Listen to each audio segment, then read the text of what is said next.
زندگی میں مر گئی۔ ازبا، شہبا، جدا، قصوا، یہ میرے نبی کی اونٹنیوں کے نام ہیں۔ جس دن آپ کا انتقال ہوا، ازبا نے چارہ پانی چھوڑ دیا اور روتے روتے روتے روتے مر گئی۔ آپ کے دو خچر ہیں، ایک کا نام ہے دلدل، ایک کا نام ہے فضہ۔ آپ کے دو گدھے تھے، ایک کا نام ہے عفیر، ایک کا نام ہے یعفور۔ جس دن آپ کا انتقال ہوا، یعفور مدینے کی گلیوں میں رسی توڑا کے چیختا تھا اور بھاگ، چیختے چیختے چیختے ایک کنویں میں چھلانگ ماری اور مر گیا۔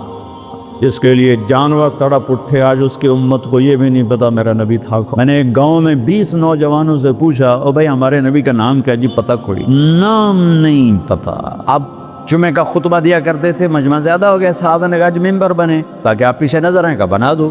ممبر بن گیا۔ آج پہلا دن ہے، یہ میرے نبی کے گھر کا دروازہ ہے، یہاں کھجور کا تنا ہے جس سے ٹیک لگا کے آپ بیان فرماتے تھے، اور یہ ممبر ہے۔ اب آپ وہاں سے نکلے اور وہ کھجور کے تنے کو آپ نے کراس کیا اور ممبر پہ پاؤں رکھا۔ کھجور کا خشک بے جان تنا، حن حنین العشار، ایسے چیخا جیسے حاملہ اونٹنی چیخ مارتے، اور دوڑ دوڑ دوڑ دوڑ دوڑ ہل ہل کے رونے لگا۔ آپ نیچے اترے اور اس کو یوں سینے سے لگایا اور فرمایا ایک تیرے ساتھ وعدہ کر، تو چپ ہو جا، مجھے ممبر پہ جانے دے کہ لوگوں کو ضرورت ہے پیچھے مجھے دیکھنے کی۔ میں تیری جدائی کے بدلے وعدہ کرتا ہوں تمہیں جنت کا درخت بنوا دوں اور جنتی تیرے میوے کھائیں۔ تو وہ آہستہ آہستہ چپ ہوا، پھر اس کی ہچکیوں کی آواز آ رہی تھی، یہ آواز آ رہی، تو پھر ایک دم زمین پھٹی اور وہ اس میں غائب ہو گئی، اور میرے نبی کا وعدہ سچا ہو گیا۔ سب کی آنکھوں کے سامنے اللہ نے اسے اٹھا کے وہ پہنچایا جنت۔ اوفو بھائیو، ہم نے صرف درود پڑھنے کے لیے اپنا نبی رکھا ہوا ہے، بابے نبی پہ درود پڑھ دو بھائی۔ اس کو بطور رہبر مانا ہی کوئی نہیں، بطور قائد مانا ہی کوئی نہیں۔ لا الہ الا اللہ اندر کی چیز ہے، محمد رسول اللہ باہر کی چیز ہے۔ اب لا الہ الا اللہ دکھا نہیں سکتے، محمد رسول اللہ چھپا نہیں سکتے۔ لا الہ الا اللہ بتانا پڑے گا، محمد رسول اللہ چھپانا پڑے گا۔ لا الہ الا اللہ بیج ہے، محمد رسول اللہ درخت ہے۔ لا الہ الا اللہ جڑ ہے، محمد رسول اللہ شجر ہے۔ لا الہ الا اللہ اندر میں جاتا ہے، محمد رسول اللہ باہر نکلتا ہے۔ جتنا لا الہ الا اللہ اندر جاتا ہے اتنا محمد رسول اللہ باہر نکلتا ہے۔ جتنا اس کی جڑیں گہری ہوتی ہیں اتنا اس کا سایہ طاقتور ہوتا ہے، کھنا ہوتا ہے، پھلدار ہوتا ہے، پھولدار ہوتا ہے، خوشبودار ہوتا ہے۔ لا الہ الا اللہ پاسپورٹ ہے، محمد رسول اللہ ویزا ہے۔ پاسپورٹ کے بغیر سفر نہیں ہو سکتا، ویزے کے بغیر انٹری نہیں ہو سکتی۔ مرنے سے پہلے ویزا لگوا لو، مرنے سے پہلے ویزا لگواؤ، محمدی ویزا لگوانا پڑے گا۔ جنت کے دروازے پر نہیں، پل صراط پر ہی ویزا مانگو، ویزا دکھاؤ، ویزا ہے جائیے، ویزا نہیں واپس۔ اللہ نے ایک کام خود کر دیا، پاسپورٹ ہمیں خود بنا کے دے دیا، پاسپورٹ خود بنا کے دے۔ ہماری جماعت تھی سوات میں، تو ایک نوجوان کو ایک ساتھی نے دعوت دی، وہ چپ کر کے سنتا رہا۔ جب بات ختم ہے کہنے لگا حضرت جی میں ہندو ہوں، مسلمان نہیں ہوں۔ آپ خوش قسمت ہیں، آپ مسلمان ہیں، مجھے پتا ہے میرا مذہب کچھ نہیں، پتھر اپنے ہاتھوں سے لاتے ہیں، اسی کی پوجا شروع کر دیتے ہیں، لیکن اگر میں مسلمان ہوں تو مجھے 70 رشتے توڑنے پڑیں گے اور کوئی ایک مسلمان مجھے سہارا دینے کے لیے نہیں آئے گا۔ اللہ نے ہمیں کتنی آسانی سے یہ پاسپورٹ بنا کے دے دیا۔ تو بھائی ماں کے پیٹ سے، ہاں اب ویزا لگوا لو، محمدی ویزا لگوا لو، کہ آج اس کی شان دیکھو گے جب دروازے پہ دستک ہوگی، اندر سے آواز آئے گی کون؟ آپ کہیں گے محمد الرسول اللہ۔ پھر وہ کہے گا امرت الا افتح لاحد قبلک ولن اقوم لاحد بعدک۔ یا رسول اللہ مجھے کہا گیا تھا کہ آپ سے پہلے نہ دروازہ کھولوں، اور مجھے کہا گیا تھا کہ میں خود اٹھ کے کھولوں، میں کبھی کسی کے لیے نہیں اٹھا۔ یہ کون ہے؟ یہ جنت کا بڑا فرشتہ ربوان دروازہ کھولے گا۔ آپ نے کہا ادخلھا، میں اندر جاؤں گا، ومن فقراء المؤمنین، اور میرے چاروں طرف میری امت کے غریب لوگ پہلے داخل ہوں۔ بھائیو حلال حرام تو اسے بتایا جاتا ہے جسے پتہ ہو کہ حلال کرنے والا ہے کون اور حرام کرنے والا ہے کون۔ ابھی تو لوگوں کو نہ اللہ کا پتہ نہ رسول کا پتہ، ہم انہیں کہتے ہیں سود حرام ہے، وہ پہلے بتاؤ تو صحیح وہ ہے کون جو کہہ رہا ہے میری اور میرے رسول کی جنگ ہے تمہارے، ان کو پتہ ہی کوئی نہیں۔ جس کی طاقت کا پتہ ہوتا ہے اس کے آگے کون کھڑا ہوتا ہے؟ تیمور کا سفیر جب کسی بادشاہ کے دربار میں جاتا تھا تو وہ گھوڑے سے نہیں اترتا تھا، وہ گھوڑے پر بیٹھے بیٹھے تیمور کا خط یوں پھینکتا تھا، اور جو اس ملک کا بادشاہ نیچے اتر کے جھک کے وہ خط اٹھاتا تھا تو اس کم بخت کی طاقت کا سب کو پتا تھا کہ وہ کیا بلا ہے۔ دنیا کا آخری فاتح ہے تیمور کے بعد فاتح کوئی نہیں آیا، آخری فاتح تیمور ہے۔ ایک چھوٹے سے بادشاہ کی طاقت جھکا دیتی تھی بادشاہوں کو۔ ادھر سے اللہ اور نیچے رسول کہہ رہے ہیں فَأَذَنُوا بِحَرْبٍ مِّنَ اللَّهِ وَرَسُولِهِ، یا سود چھوڑ دو یا اللہ اس کا رسول لڑنے کے لیے آ رہے ہیں، کسی کے کان پہ جوں نہیں رینگتے کہ وہ نہ اللہ کو جانتے نہ رسول کو جانتے۔ اللہ اس کے رسول کا تعارف ضروری، میں اس لیے پہلے اللہ رسول کا تھوڑا سا تعارف، وہ ہیں کون جن کو جو کہہ رہے ہیں سود حرام ہے، جو کہہ رہے ہیں جھوٹ حرام ہے، جو کہہ رہے ہیں زنا حرام ہے، جو کہہ رہے ہیں کفر حرام ہے، شرک حرام، وہ ہیں کون؟ میں نے فیصل آباد کے تاجروں میں نا بیان کیا، ابھی یہ میزان بینک اتنا زیادہ نہیں ظاہر ہوا تھا تو میں تاجروں میں تھوڑی سی بات کر دیتا تھا، بھائی سود کے بغیر آپ تجارت چلو، تو ایک بہت بڑی پارٹی کا چیئرمین آ کر میرے گلے لگ گیا کہ سود کے بغیر کام ہو ہی نہیں سکتا، کر کے دکھا، تمہاری کپاس کون خریدے گا سود نہ ہوگا، سود کے بغیر تمہاری کپاس کون خریدے؟ میں کہا میری تو وک جاوے گی تو اپنی فکر کر۔ تو میں انہیں معذور سمجھتا ہوں، مسلمان ہیں، نیک آدمی ہیں، لیکن پتہ کوئی نہیں، وہ دلیر ہو کے نہیں کر رہے، وہ نادان ہو کے کر رہے ہیں، پتہ ہی کوئی نہیں ان کو کہ کہنے والا کون ہے اور آگے فرمان سنانے والا کون ہے۔ لا الہ الا اللہ محمد رسول اللہ، کیا اللہ نے جوڑ کے کلمہ بنایا ہے، سبحان اللہ۔ لا الہ الا اللہ 12 حرف ہیں، محمد رسول اللہ بھی 12 حرف ہیں، اور الف با تا ثا جیم ہا خا میں کچھ حروف ہیں نقطے والے، ان کو کمزور کہا جاتا ہے، یہ موجم ہوتے ہیں، یہ کمزور ہوتے ہیں، اور کچھ ہوتے ہیں بغیر نقطے والے، انہیں مہمل کہا جاتا ہے، یہ طاقتور ہوتے ہیں۔ کمزور طاقت کی ایک چھوٹی سی یعنی بات واضح کرنے کے لیے کہ با کو مطلب بتانے کے لیے نقطے کی ضرورت، ٹھیک، لیکن الف کو مطلب اپنا بتانے کے لیے نقطے کی ضرورت نہیں ہے۔ جیم کو اپنا مطلب بتانا ہو تو وہ کہے گی مجھے نقطہ لگاؤ، اور ہا نے اپنا مطلب بیان کرنا تو اسے نقطے کی ضرورت نہیں ہے۔ پھر 2 نقطے لگ جائیں تو اور کمزور پڑ جاتا ہے، 3 نقطے لگیں تو اور کمزور پڑ جاتا ہے۔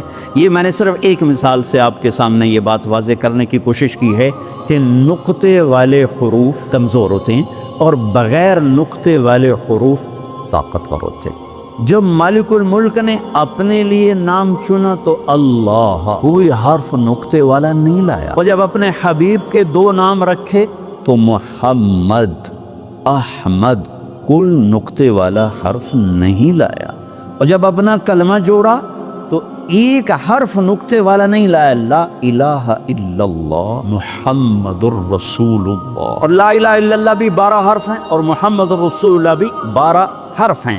اور میرے نبی نے مثال دے کر کہا کہ اس ذات کی قسم جس کے قبضے میں میری جان ہے، 7 زمینیں، 7 آسمان، ان کے سمندر، دریا، پہاڑ، جنگل، درند، پرند، چرند، اور عرش، فرش، لوح، قلم، کرسی، جنت، جہنم، جبریل، میکائیل، یہ تو میں تفصیل کر رہا ہوں، اسرائیل، اسرافیل، اور سوری کائنات اللہ کے سوا ایک پلڑے میں رکھو اور لا الہ الا اللہ لکھ کر دوسرے میں رکھو، لرجحت بہن لا الہ الا اللہ، تو ذات کی قسم جس سے قبضے میں میری جان ہے، لا الہ الا اللہ سب کو ہوا میں اٹھا دے۔ یہ ہمارے دل میں ہے، یہ ہماری زبان سے جھوٹ کو نہیں اٹھا رہا، ہماری آنکھوں سے غلط دیکھنے کو نہیں اٹھا رہا، ہمارے کانوں سے غلط سننے کو نہیں اٹھا رہا، اندر کے بغض کو نہیں نکال رہا ہے کہ نہ اللہ کا پتہ ہے نہ محمد کا پتہ ہے صلی اللہ علیہ وسلم۔ تو ہمیں ضرورت ہے اللہ اس کے رسول کی ذات کے تعارف کی، کہ ہم جانے تو صحیح ہیں کون، کہنے والا کون ہے۔ تو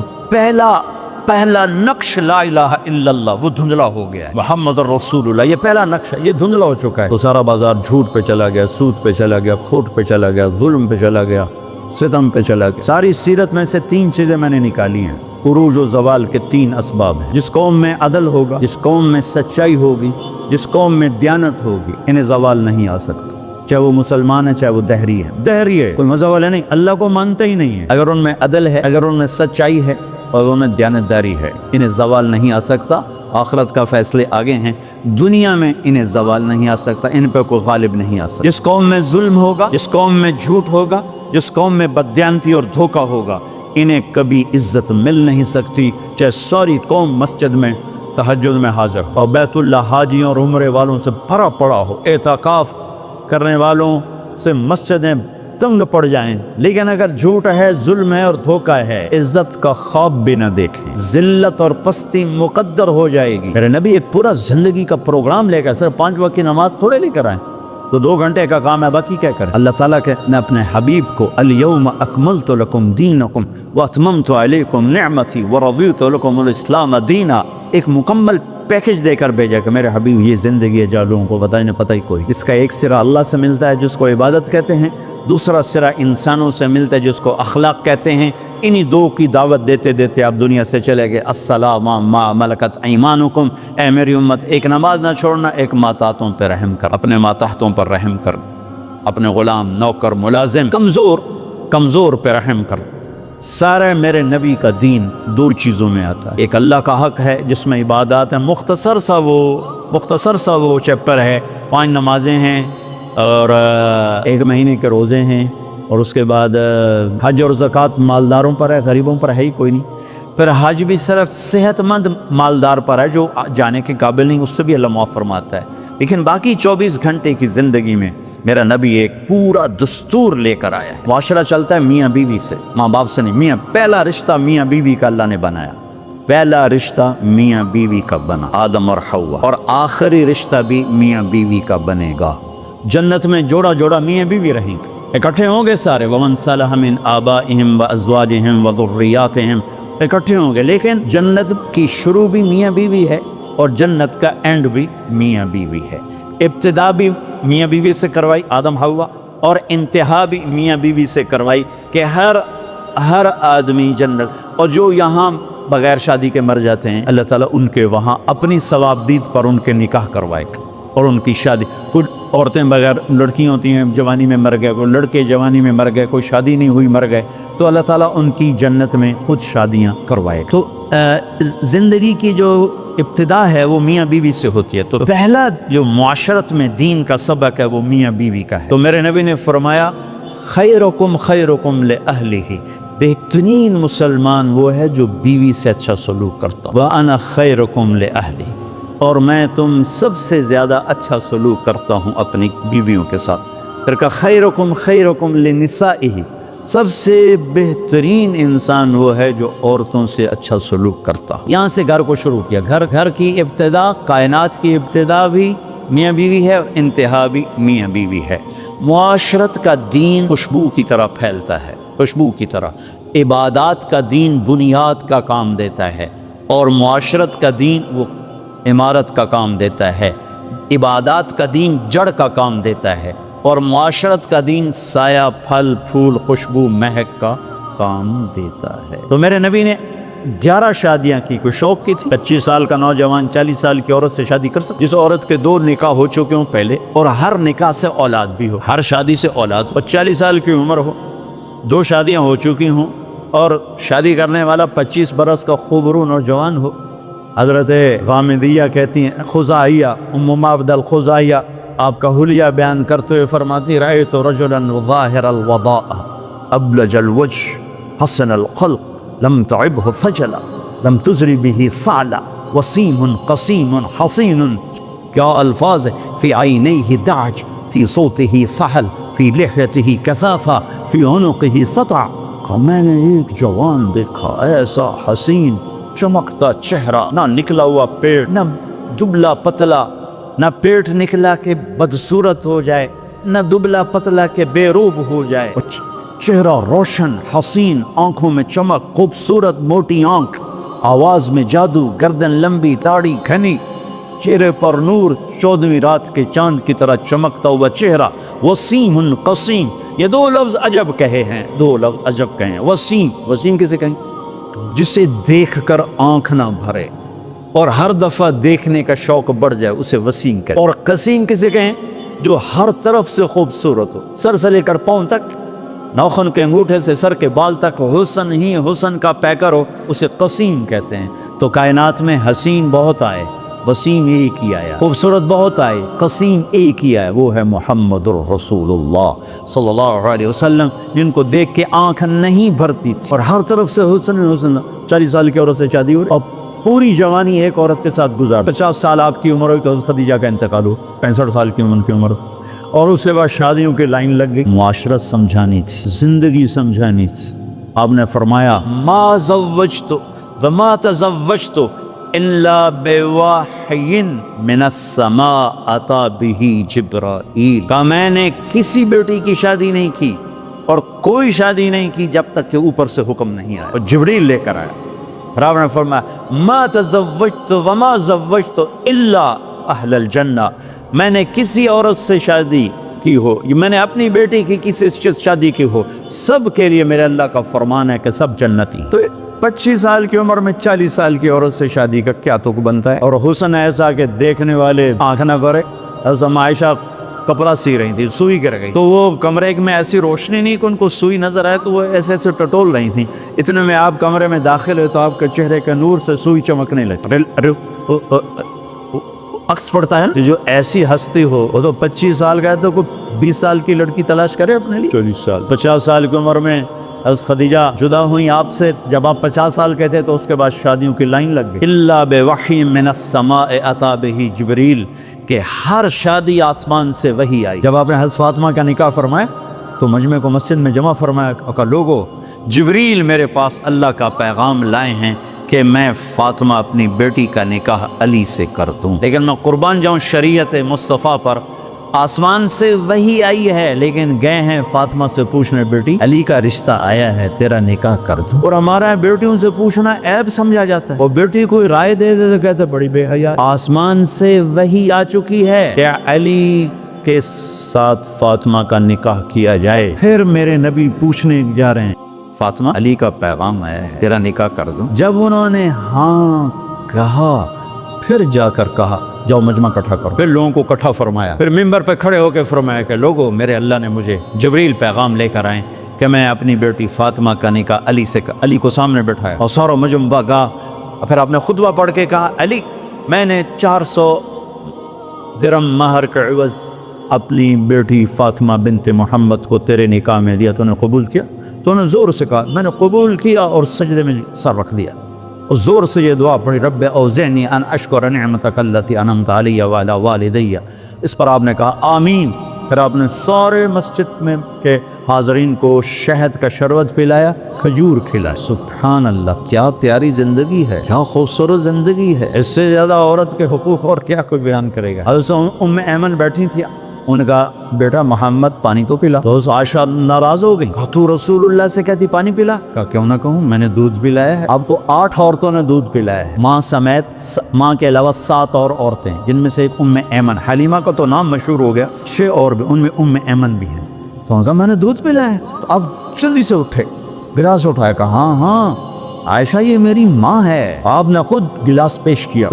چونکہ زندگی گھر سے شروع ہوتی، دفتر سے نہیں، گھر سے شروع ہوتی۔ ہمارے ایک استاد بڑے شفیق تھے، لیکن جب آگے کبھی ڈانٹنا شروع کرتے ہم کہتے لگتا استاد جی گھر دینا لڑتے آئے ہوئے، اور ہم دائیں بائیں سے خبر لیتے تو تقریباً وہ خبر سچی ہوتی، لڑائی گھر میں غصہ ہم پہ نکل رہا۔ جب آدمی کا گھر ڈسٹرب ہوتا ہے تو پھر دفتر بھی ڈسٹرب ہوتا ہے، تو تم دعا کرو تمہارے پاس گھروں میں نہ لڑیں تاکہ تمہارے ساتھ ٹھیک رہے۔ زندگی کی ابتدا گھر سے ہے، گھر سے۔ ایک گھرانہ کیسا ہونا چاہیے، اور ایک گھر کی آبادی کا دار و مدار کس پر ہے؟ اللہ کی قسم پیسے پر نہیں ہے، وہ میرے نبی کے اخلاق پر ہے، میرے نبی والے سلوک پر ہے۔ کیونکہ زندگی چیزوں کا نام نہیں، میزان بینک کا نام زندگی نہیں ہے، معیشت کا نام زندگی نہیں ہے، زندگی احساسات کا نام ہے۔ احساسات جب پروان چڑھتے ہیں تو زندگی خوشحال ہوتی ہے، روٹی ملے یا نہ ملے، اور احساسات جب مجروح ہوتے ہیں تو زندگی زخمی ہو جاتی ہے، اور پھر زندگی ماند پڑ جاتی ہے، چاہے سونے چاندی کے زیور میں لدا ہوا گھرانہ کیوں نہ ہو۔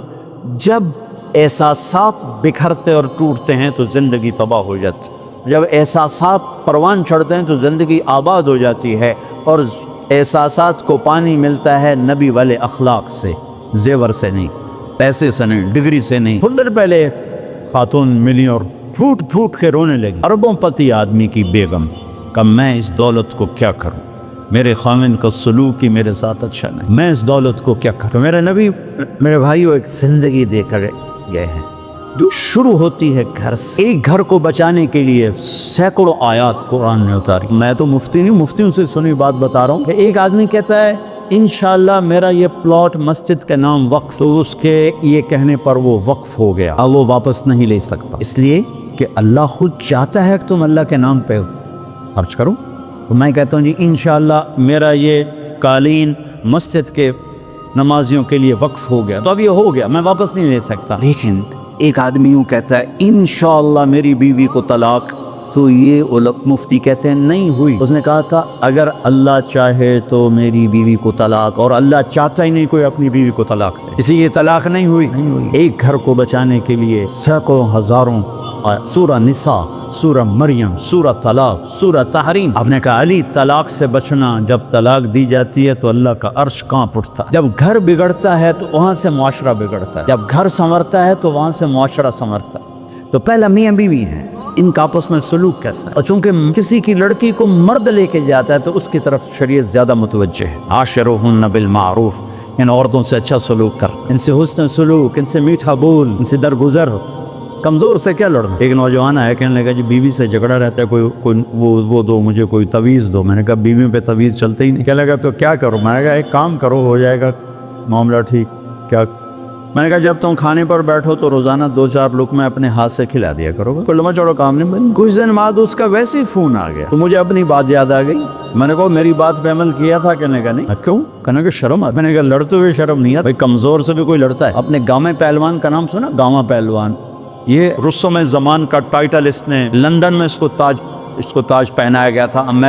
ایک امریکہ کا پہلوان تھا زبسکو، اس کو اس نے ہرایا تھا 2 گھنٹے کی کشتی کے بعد. تو پھر اس کو یہ ٹائٹل ملا. یہ اندرون شہر لاہور میں رہتا. تو سبزی لے رہا تھا تو بھاؤ تاؤ پہ کوئی بات بڑھ گئی تو سبزی والے نے گلاس اٹھا کے مارا گامے کو. تو اس کے لگا یہاں تو خون نکل آیا. تو اس نے پگڑی کھولی اور یوں نیچے سے اس کو بل دے کر یوں باندھی اور چل پڑا. تو لوگوں نے کہا پہلوان جی اے ماڑکو جی بندہ تو مار گیا، وہ تسی چپ کر کے ٹر پئے ہو. کہنے لگا ماڑے نو مار دیا شرم آتی. وہ کہنے لگا کمزور پہ ہاتھ اٹھاتے ہوئے شرم آتی ہے، کیا کرو.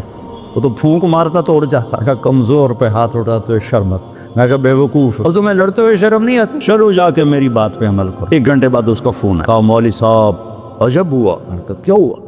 کہا میں نے لقمہ منہ میں ڈالا ہوتا منہ تے کھلے ہی رہ گیا.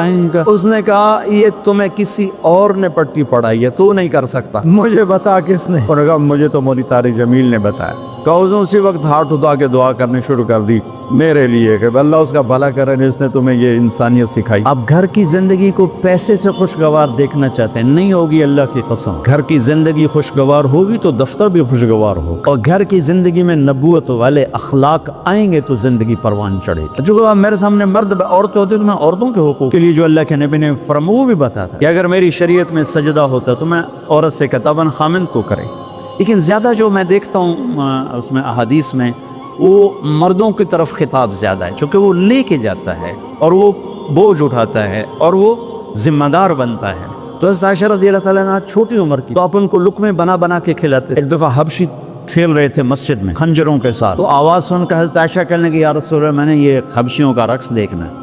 وہ رقص کر رہے تھے ان کے ساتھ خنجروں کے ساتھ.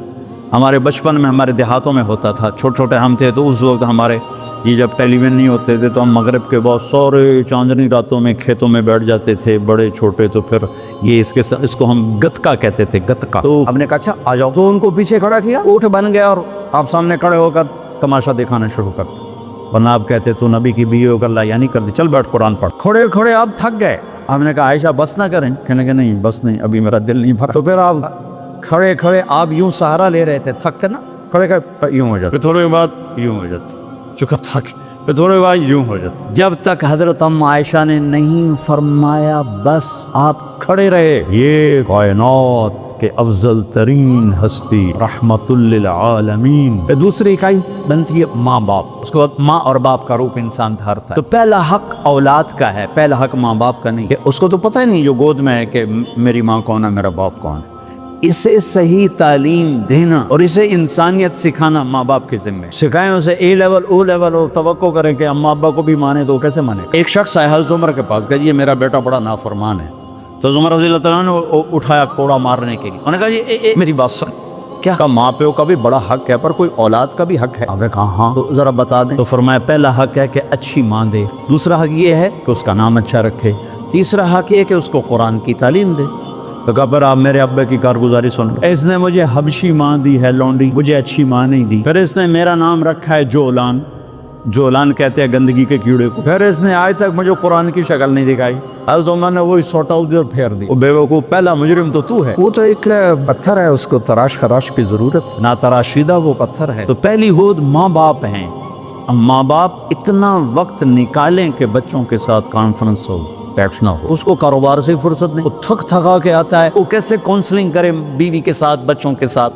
اور ذہن سازی سب سے پہلا کام ماں باپ کا ہے، استاد کا نہیں، استاد تو بعد میں آتا ہے، پہلے پہلا درس ماں باپ کا ہے۔ اگر انہوں نے اس کو ٹائم نہیں دیا تو یہ جنگل کا ایک درخت بن جائے، اور اگر اسے ٹائم دیا تو باغ کا پودا بنے گا، اس کی تراش کراش اور زندگی بھر دھکے کھائے ہیں، سیرت کو پڑھ کے اور تجربوں سے دیکھا ہے، نصیحت تھوڑی ہو محبت زیادہ، ماں باپ پر نصیحت غالب ہوتی وہ پھر وہ اوور ڈوز ہو جاتا ہے کام، ذہن سازی نہیں ہوتی، وہ ذہن سازی دنیا کا مشکل ترین کام ہے جس کے اللہ نے نبیوں کو بھیجا۔ اب مصیبت یہ ہے کہ جس نے ادھار بیچا ہو، ادھار خریدا ہو، وہ گھر میں حاضر ہو کے بھی غیر حاضر ہوتا، ہماری ساری تجارت تو چلی گئی ادھار، اور ہوس زیادہ ہے، اسباب تھوڑے ہیں، تمنا زیادہ ہے، اسباب تھوڑے ہیں، تو ذہن فارغ ہی نہیں ہوتا۔ کن قانعا تکن اغنی الناس، قناعت اختیار کر سب سے بڑا غنی بن جا۔ 15 برس اللہ دیتا ہے تربیت کے، 15 برس ماں باپ کو، 15 برس کے بعد پوری شریعت متوجہ ہو جاتی۔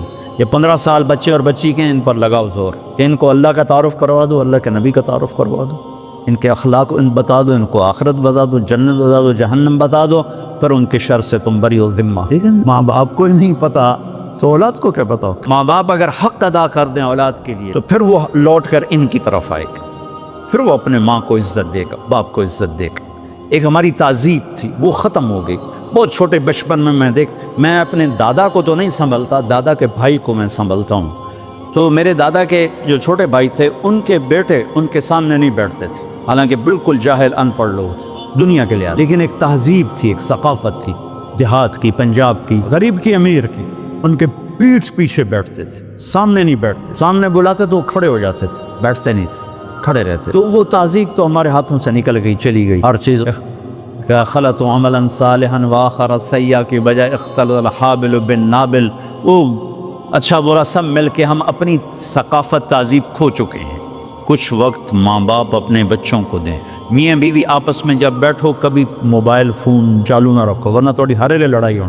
اور میں اپنے بھائی کے گھر جاتا ہوں، وہ ہے یا دل کا ڈاکٹر، وہ بیچارے کی مجبوری ہے وہ کھلا رکھنا ٹیلی فون کہ کسی وقت ایمرجنسی مرض ہے، ایمرجنسی کال ہوتی، تو وہ میں جب بھی اس کی بیوی کو دیکھتا ہوں نا لڑتے ہوتے سر اسی بات پہ دیکھ رہا ہوتا ہوں کہ اے ٹیلی فون ہی تیرا ہر بولتا رہ جاتا ہوں، میں کی کروں، میری مجبوری، کوئی پیچھوں مردہ پہ ہو تو میں کی کروں۔ تو آپ لوگوں کی تو کوئی ایمرجنسی نہیں نا، جب میاں بیوی بچے بیٹھو فون بند کر دیا کرو، نہیں تو اس کی ٹان تمہاری ساری زندگی غارت کر دے۔ فون نے اخلاق برباد کر دی، گھروں کا سکون چھین لیا۔ ان لنفسک علیک حقا وان لزوجک علیک حقا، تیری بیوی کا تیرے اوپر حق، تیری ذات کا تیرے اوپر حق۔ یہ تھوڑا کہ تم میزان بینک کے ملازم ہو تو اب تمہارے گھر میں بھی تمہارا فون چل رہا ہو، بھائی عرفان صاحب کی کہیں کال نہ آ جائے۔ کیوں بھائی بیوی کا حق نہیں؟ کیوں جی عرفان صاحب؟ بڑے خوش بند کرو فون جب بچوں کے پاس بیٹھ۔ اللہ نے ہمیں خوبصورت زندگی دی ہے، ہم کوئی مشین تھوڑے ہیں کہ بٹن آن کر دو چل نہیں، جو مشین بھی چل کے آتے میرا تیل تھا بٹا، میرا موبائل تھا بٹا۔ میرے ماں اپنے نبی کی پاکیزہ سیرت پڑھو کہ آپ نے زندگی کیسے گزاری۔ جب میاں بیوی کی کونسلنگ ہو پھر اولاد کو، پھر وہ حق واپس ماں باپ کو ملتا ہے کہ اولاد ماں باپ کی فرما بردار ہوتی، ان کی آنکھوں کی ٹھنڈک بنتی، ان کے لیے وہ راحت بنتی۔ ٹھیک ہے، جب ہم ان کو ٹائم نہیں دیتے تو پھر ماں باپ کے حقوق سناتے رہو۔ میرے نبی نے فرمایا تھا کاش میری ماں زندہ ہوتی، میں ان کی ایسی نوکری کرتا، میں عشاء کی نماز کے مصلی پر ہوتا، میں سورۃ فاتحہ پڑھ رہا ہوتا اور ادھر سے آواز آتی محمد، تو میں ماں کے لیے نماز توڑ دے۔ اتنی بڑی حسرت کا اظہار، اور مائیں ذلیل ہو رہی ہیں۔ کون سا گھر ہے جہاں ماں ذلیل نہیں ہوتی؟ تو اتنی بڑی ہستی فرما رہے ہیں، نماز توڑ دیتا۔ آخری حج میں جب ابوا کے قریب پہنچے، 60-70 ہزار کا مجمع تھا آپ کے ساتھ، اور قریب پہنچے تو اونٹنے کا رخ ماں کی قبر کی طرف پھیر، وہاں ابوا میں قبر ہے حضرت آمنہ۔ سن 2000 میں گیا تھا، تو میں وہاں اس جگہ، وہ آدمی جا تو سکتا نہیں، کوئی رہبر ہو تو جا سکتے ہیں، تو اللہ نے ایک رہبر ٹکرا دیا تھا تو میں وہاں پہنچا تھا۔ زندگی گزری سفروں میں، ایسا سفر کبھی نہیں کیا۔ بیت اللہ کے اندر 2 دفعہ گیا، وہ کیفیت نہیں بنی جو حضرت آمنہ کی قبر پہ بنی۔ مجھے وہ چھوٹا سا محمد نظر آنے لگا، جو ماں کی عمر کیا تھی 25 سال، باپ کب فوت ہوئے 25 برس، ماں کب فوت ہوئی 25 برس، اور 3 افراد، ام ایمن خادمہ والدہ جناب رسول اللہ صلی اللہ علیہ وسلم۔ اچانک موت کا وار ہوا ہے، ممکن ہے ہارٹ اٹیک ہوا ہو، ممکن ہے